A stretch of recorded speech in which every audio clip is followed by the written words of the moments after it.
don't teach that though. You don't teach that though. No, that's you feel in here. it. Yeah, you feel that Yes, sir. inside, Yeah. and that's the type of police work that our media never talks about, social media never talks about. But it happens more than people think. It's the kind of thing when a police officer does 100 good things and he does one slight bad thing, and they're only going to remember the slight bad thing. Yeah. Not the 100 good things he's done. It's the same thing when you're a pastor. Right. I don't know about that one. So. Oh yeah, they remember the one bad one. Yeah, they remember that one. But again, you can't teach that. That comes from inside your heart, your soul. Yeah, and those are the things I think we really need to talk about. You mentioned fentanyl earlier. One of the things I noticed out of the sheriff's report from last year is fentanyl is responsible for the major increase in ODs that we've had. It is something in our area of Florida that is, man, it's destroying us. Manatee, Sarasota, Charlotte, Lee County, Collier, everybody. It's everywhere. Yeah. What are we going to do? And I know that the president has talked some about this aspect. He's kind of made it a point, we got to get a hold of to stop this flow of, illegal stuff coming in that is so deadly. What do we really need to do? Well, even though we're here on a state and local level, I worked with DEA for, like I said, 5 years and saw, hundreds of kilos of cocaine in different ways they hide it. And I hate to say it, you're never going to stop it completely. All you can do is try your best to stop what you can. Again, people talking about defunding the police, not only the local police, but the federal police also. They're the ones on the front line. They're the ones at our borders. I saw when I first started in narcotics, it was marijuana. And then went to cocaine. Then it went to crack. Then it went to the pills. Then it went to the pain pills. And now it's back at heroin again, because heroin was back in the 70s. Right. I don't know if you're old enough to remember. I'm old enough to remember that. Yeah. Yeah, it cycles, yes. Yeah. How we just keep combating it the best we can. And it starts at our borders.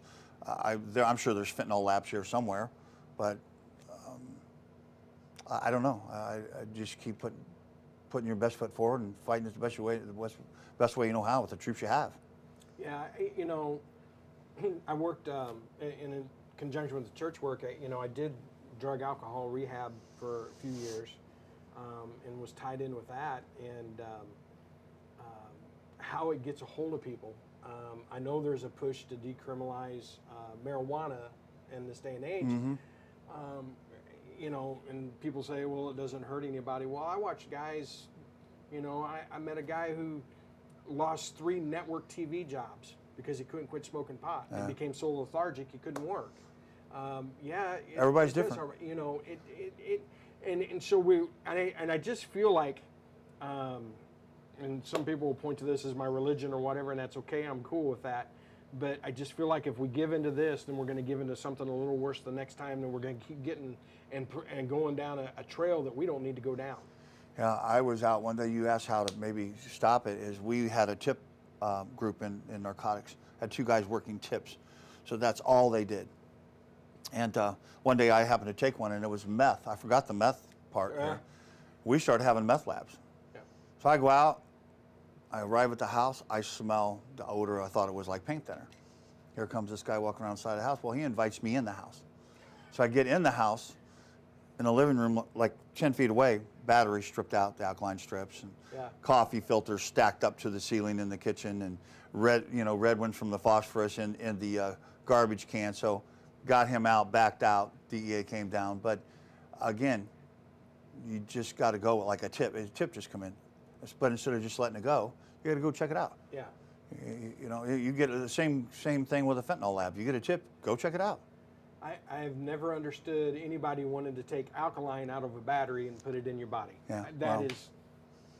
There's over 300 and some ways to make methamphetamine on the internet if you wanted to. Yeah. The worst is that anhydrous ammonia, though. I saw that's some bad stuff. It comes from the Midwest and those big tanks, and they were a lot of bad stories on that stuff. Years when we had the problem with the place next door, they were cooking next door. I could be over here in my house and I could smell it. And I was like, come on. Lucky it didn't blow up. Yeah, we're very, very lucky. I'll share you a funny story I had from my limited street adventures. We got a guy one night, I was standing on a street corner, and he had little baggies that looked like, little rocks and stuff, And we cuff him up, and he's got over $400 cash on him, and we got him in the back seat, and we do the little test, on the trunk of the car, and it's nothing. We test another one, nothing. So then we get to looking at it, and me and the other guy, we both had construction experience, and we're like, this is sheetrock. This is sheetrock. So we opened up the door of the car, and we're like, you selling sheetrock? He's like, yeah, man, I needed some money.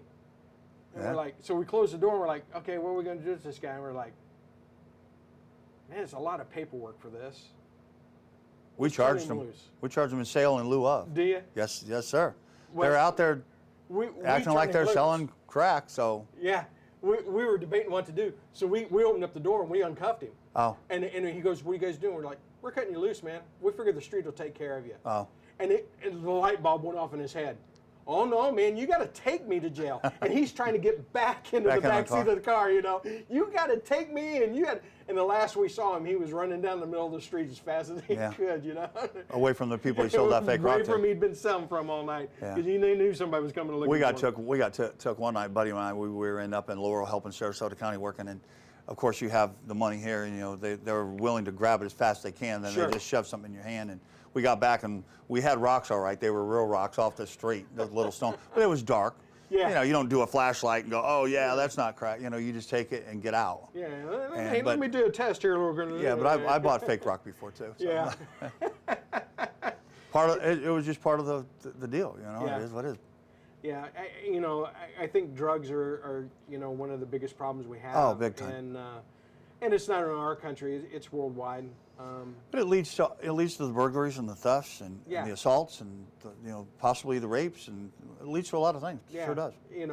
The guy who got me was a state licensed medical worker. Okay, I don't want to say exactly what he was, right? But he had medical school and stuff in his background, but somewhere down the line he got hooked on it. Mm-hmm. And I found his Facebook page, and you could see in a timeline on his Facebook the pictures from his first arrest or his first encounter with police on his arrest report. Mm-hmm. And you could see how he deteriorated to the day that he had the incident with me. More charges? Yeah, more charges. Higher charges. And his body appearance changed. He lost his job. His state license got suspended. I've seen it. And it was just a total drop down. It just destroyed his life. Yeah. And I went to the bottom rung of the ladder of society right there. Yeah, and it was really sad. The way that it happened. It's just something. So we're in the closing minutes here. Mm-hmm. Day one, you get elected. Day one. What has got to be your priority of something you got to get a hold of, and we have got to do starting day one? What is it you're going to take on first thing? Well, first of all, I want to tell the people that day one we're not going to go in and start chopping heads off and kicking people out the door. The sheriff's office has to keep running, so you can't go in there with that attitude. You want to go in there and we have a transition team. We start evaluating different units, see if there's fat to be cut. Things like that, but what we need to make sure is that we still have coverage on the road patrol and coverage in investigating crimes, because that's not going to stop. So, you're not going to go in and say, okay, well, I'm cutting road patrol by 20 people. We don't need them anymore. Things like that. So to say what I'm going to do first day, probably be nervous as heck. But again, just start assessing and evaluating and talking to the people that are there. They're the ones that's been there for the last 8 years. I haven't been.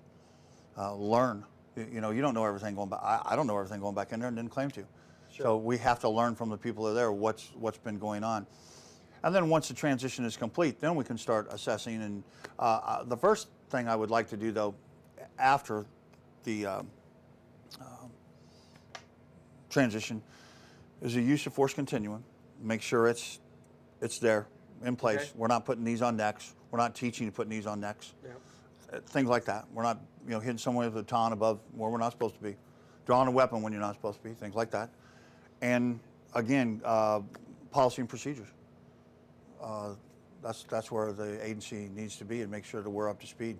Again, doing what we're trained to do, doing what we're supposed to do, and doing what we know is right to do. If you're not, then you're in the wrong profession.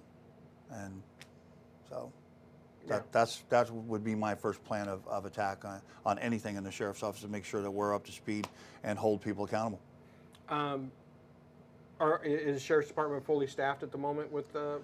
You know, the last I heard, now this is hearsay, and I don't mean to throw bad things out there, but I heard at one time they were down between 20 and 30 people on the road. Now, does that put people's lives in jeopardy? They actually staffed them with forced overtime. He used over $500,000 of taxpayer money to fund them to go out and work in the places that the deputies weren't. Right. Now, I think they've come back. I think they may be down maybe 15 or something like that. I talked to somebody a while back, and they are getting more people.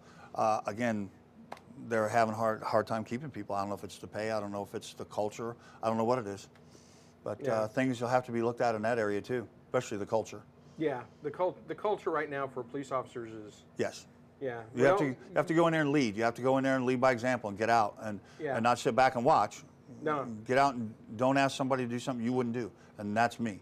This lead from behind philosophy that we have seemed to adopt it in America in the last, I don't know, 6-8 years or whatever. Let me see if I can phrase it politely. It's hogwash. You can't lead from behind. No. You got to get out front. And, yes. And again, I'm not a bragger, and I don't want to portray myself as that. But when I was there, I was a worker. Yeah. Like when we went in these marijuana grow houses we hear, I was in there, dirt, dust, plants, resin, carrying stuff. I mean, that was me. I wanted to work with my people. I don't want to sit outside and have my people walk by and go, "Oh, look at him, So, no, I mean, arresting people. I'd get out of the car on arrest. And didn't have to, but I did. Yeah. And just I wanted to be part of the team. I'm a big team player, big team person. Yeah, you know, that's one of the things I know he didn't last a long time, you know, in our current administration, but James Mattis, I always kind of admire of his because, you know, he had the reputation of go out and get in the foxhole with the guys and say, hey, you hadn't had sleep in a day and a half. Go get some sleep. I got your back. And he's a general. Yeah. You know, and then he's down there and he's in his battle fatigues and got his weapon. You can't earn more respect than that. Yeah, yeah. I mean, those guys will remember that the rest of their life. Yeah. And that's what I hope the people that I worked with remember me for. Because I'm not afraid to get my hands dirty or whatever. I'll be out there. And the people in the community. I want the people in the community to know that I'll be out there with them too. Yeah. You know, get involved in all the homeless coalition and Big Brothers Big Sisters. There's so many other organizations that a sheriff can be involved in here, and you don't have to be the chairperson. You don't have to be in charge. People just want you to come and see if you can help. Be a part. Yeah. Be a part of it. Be a part of the community. Yeah. That's what a sheriff, in my opinion, should do. All right. Tell people how they can find you, support your campaign, get a hold of you. DaleForSheriff.com. There's PayPal on there. Also, my phone number's on there. Call me. I don't hide from people. You can contact me. You can contact me, and I'll contact you back for sure. I didn't have any problem. November 3rd, NPA, Dale Ritchhart for sheriff. Okay. Get out and vote. All right. There you go. Appreciate you coming to be with us today. Thanks for having me. I got to remember to turn that noise off on that timer when it goes off. Tell me I'm out of time. I appreciate you coming, spending a little time with us here today. And you got your campaign guy sitting over here behind the scenes. What was your name again? Philip Reeves. Philip? Yeah. And he's sitting back over here making sure that I don't get out of line. He's over here waving a baton at me, make sure I'm doing good. No. He's good. He's keeping me in line. So I'm glad that you guys came by today. I hope this helps you a little bit. I hope it does people too. in Charlotte County to know you a little bit. Yes, sir. Thank you very much for your time. Nice meeting you. God bless you. God bless. November 3rd, don't forget to vote. See y'all later. Thank you.